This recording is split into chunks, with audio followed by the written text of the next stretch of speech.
For Aslan Media, this is Reza Aslan. I'm joined in conversation now with my good friend Parag Khanna, who is the author of the just released How to Run the World. Parag, thanks for joining us. Thank you, Reza. Great to be with you. Well, listen, your book is actually quite timely. It's talking about the financial, social, and political crisis that we're feeling now, but that is going to get much worse in the near future. And all of a sudden, we're watching it happen across North Africa. So let's start there. How do you see what's happening in Egypt, and how does it apply to the thesis of your book? Thanks, Reza. Yeah, it's almost uncanny to have written about what I've been calling the perfect storm. You have rising fuel prices, food prices, climate change, financial shocks, amazing amounts of just vulnerability around the world and a sense of uncertainty pervading many parts of the world. And most certainly I was referring to the Middle East very much in this book. And so now we see it exploding. And those of us like you and me who spend a lot of time over there, we know that Egypt is something that's been percolating for a long time. Especially given the political alienation, the economic vulnerability, of course, the authoritarian nature of the regime, the inability basically to harness globalization. This really did make it a powder keg, and we tend to think of just small places as being so vulnerable. But Egypt, really, if we think about it, is next to Iran, where similar circumstances unfolded in terms of a political crisis a couple of years ago. These are countries of close to 100 million people. So the reverberations are absolutely massive, and now we're seeing Tunisia, Egypt, potentially Jordan, Yemen. I mean, all of these are going to have different outcomes. We really do have to focus on them one at a time. You know very well that the Bush administration's great mistake, one of many, was to paint the entire Arab world and Middle East with one broad brushstroke. That's not what's happening here.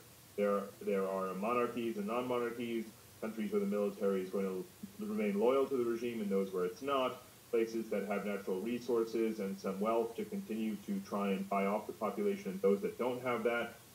Those where there is a potential for having a constitutional political reform where a prime minister can have a stronger role in the future, like Tunisia, or places where clearly the government is incredibly intransigent and refuses to back down, like in Egypt. So we're going to have a different outcome in each of these countries, but I, for one, do view it as something, we can stretch analogies too far, but it is something of an Arab 1989, and that 1989 took well over a year to actually play out, and so will this one. Well, I'm glad you brought up both 89, by which I assume you mean Tiananmen Square. Oh, that and Eastern Europe. Oh, in Eastern Europe, right, yes. Let's hope that it takes only as long as it did in Eastern Europe and not as long as it seems to be taking in China. Well, also, the other thing, too, is that you brought up Iran, which I think has really been lost in all of this. But in a way, what happened with the Green movement in Iran is that they provided a paradigm, right? They provided sort of an outline of how this works. When you live in an authoritarian regime that controls all the levers of communication, there is now a way in which would have been, really unimaginable even a couple of years ago. There's now a way to sort of break through that. And once you break through the monopoly over communication, then all bets are off, right? It's the communications power, it's the power of transparency and the fact that the international community and just people all over the world are watching. There's a shame factor involved as well. So I think all of those things do play a role. But on the other hand, and I certainly am not a skeptic, in fact I clearly celebrate in this book the power of technology and social media, but these things are a lot more difficult until such point at which really the time had come. We in Iran and in Egypt both, 30 plus years of really stagnant economic management and political authoritarianism and repression were and are reaching a breaking point. And so it's great to see that technology is that final factor that's been necessary to finally to bring these systems down. One other thing that this region has in common, and which you talked about, a lot, is the youth bulge, right? About 3/4 of this region is under the age of 35. The median age in Egypt is 24 years old. The median age in Tunisia is 25. The median age in Yemen is 18. So this is a profoundly young population. How do we sort of use that as a force for good instead of as a force for chaos? What do we do to tap into it?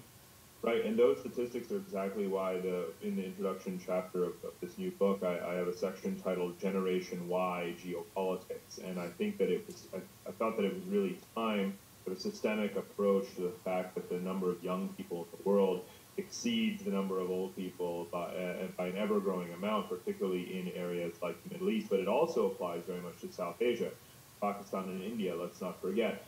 So we have a potential crisis that stretches well beyond just the authoritarian Middle Eastern countries that we're talking about.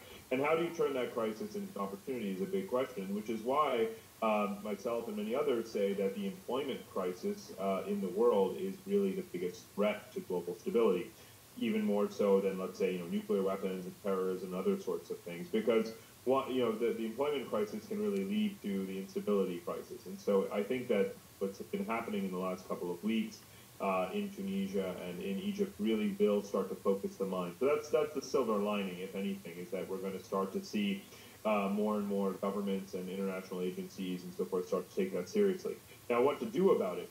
What's interesting is that the U.S. government has finally started to wake up to this, and it started sending not just bureaucrats to go and give speeches, in the Middle East, but rather started to send delegations of CEOs, tech companies, to go and look at where they can actually invest. How can they create jobs in that part of the world? How can they bring younger people into the supply chain through supporting small and medium-sized enterprises and things like this?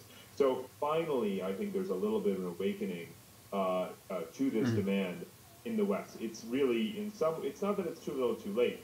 It's too little too late to have been done under the existing governments, or those governments were part of the problem, not the solution. So I like to think that we can really ramp up now under new management in a lot of these countries. But obviously, jobs. Now, you and I both spent a lot of time in Egypt. I've been incredibly disappointed over the years in conversations with officials there who really demonstrated an amazing lack of imagination as to how to go about creating those jobs. The one thing they would always say to me is tourism, more tourism. Right. I'm like, they don't have the infrastructure, they don't have the environmental resiliency and resources to handle any more tourists than they have. They really do have to focus a lot more on education, welfare, infrastructure, construction, nuts and bolts kinds of things that really put people to work and actually help build the country stronger at the same time. So it's not going to be a period of silver bullets, but I think more transparent government is going to be a better partner to creating the volume of jobs that they need. Mm-hmm. Yes, with regard to Egypt, 60% of the annual revenues come from tourism. So if there's any kind of disruption in tourism, as we're seeing now, everything collapses. So let's get to it. How do you run this? I mean, the title of your book is How to Run a World That You're Describing as More Fractured, with fewer resources, dealing with the possibility of economic and climate catastrophe. How do you run this thing? And the argument is actually a very ironic one, because if the world is more fractured and in a way less global than so many people think it is, the correct answer, in my opinion, is to focus ever more on the local. And those places that have global resources, international institutions, wealthy governments, need to be actually helping others help themselves, need to help locals take control of their own lives. And so I emphasize very much regional security institutions. Why do we focus on expanding the Security Council? We should be strengthening the African Union.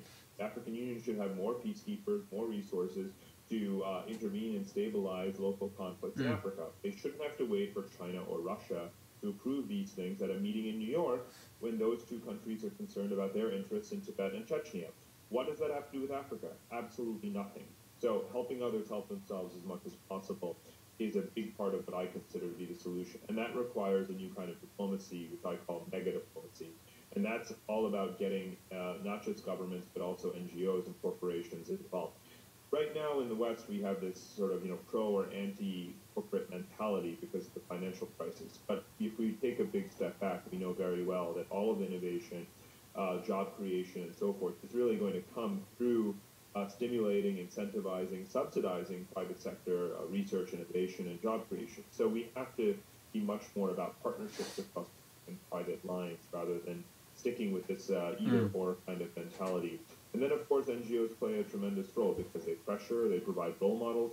Some people just seem to forget that over the last 30 years, some of the biggest issues that have climbed up the global agenda whether it's human rights or climate change, microcredit as a form of poverty alleviation. Where did these ideas come from? I don't think they came from World Bank meetings. No. They came from pressure. Really? That wasn't an IMF? NGOs. Right, exactly, yeah. I don't remember reading the IMF paper about microcredit in the 1970s, right? These things come from the bottom up and they come from sideways. The way we're going to run the world right, the way we're going to have better local governance, by having better local governance, spreading those models as best as we can.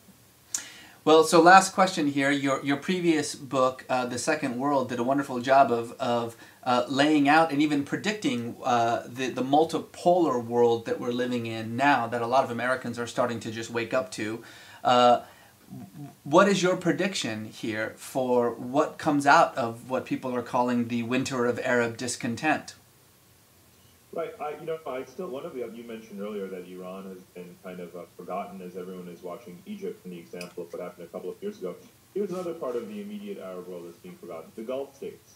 Let's not forget that the Gulf Cooperation Council countries, particularly Saudi Arabia, the UAE, Qatar, which just was awarded the World Cup for 2022, they're not collapsing anytime soon as far as I can tell. Now, those are not exactly democratic-oriented governments, but they have been doing a lot in investing in their infrastructure, investing to some degree in their people, education, and so forth. And so I think that now some people would say they're buying off their people. They are. What they're trying to do, though, and I think this also gets to your question about the winter of Arab discontent. What they're doing is moving beyond just traditional, a traditional rentier model of how to buy off their people towards something that I'm starting to call stakeholdership. Because we think so much about just citizenship and what are your political rights. But if you look at the UAE, the situation is actually more complicated than most people appreciate, because most of the population isn't even Arab and aren't citizens and never will be. And yet, what they're experimenting with is stakeholdership. What is the buy-in and what are the sort of the stakes that you can afford to people who have made this place their home and yet will never be citizens of there? And in a world that's becoming ever more cosmopolitan, diverse, and ethnically sort of, diverse, you have to think a lot more about not just who's a citizen, who's not a citizen, but who are the stakeholders of your society. I think the UAE is a good model of this. Obviously, I'm not talking about Saudi Arabia. I'm talking much more about places like Dubai and Abu Dhabi. I don't bring it up to say that the Gulf countries are a global model. I'm not saying that. I am saying, though, that there are parts of the Arab world that are trying really hard and being innovative to be functional, to stay afloat, to survive in the global economy, to transform their societies, and are doing so with conditions that are actually, a couple of decades ago looked very, very tough, despite the fact that they had oil. So I think that there is potential for the transition out of Tunisia, transition out of Egypt, to lead to a new kind of government that's going to be somewhat more technocratic in ways that Gulf countries have done. So that just within the Arab world, I see this as what's happening now as a good thing. It's almost just a shame that it took this long. Yeah. The book is called How to Run the World. It is the winter selection for the Aslan Media Book Salon, and we're talking to the writer Parag Khanna, a good friend of mine. Thanks, Parag.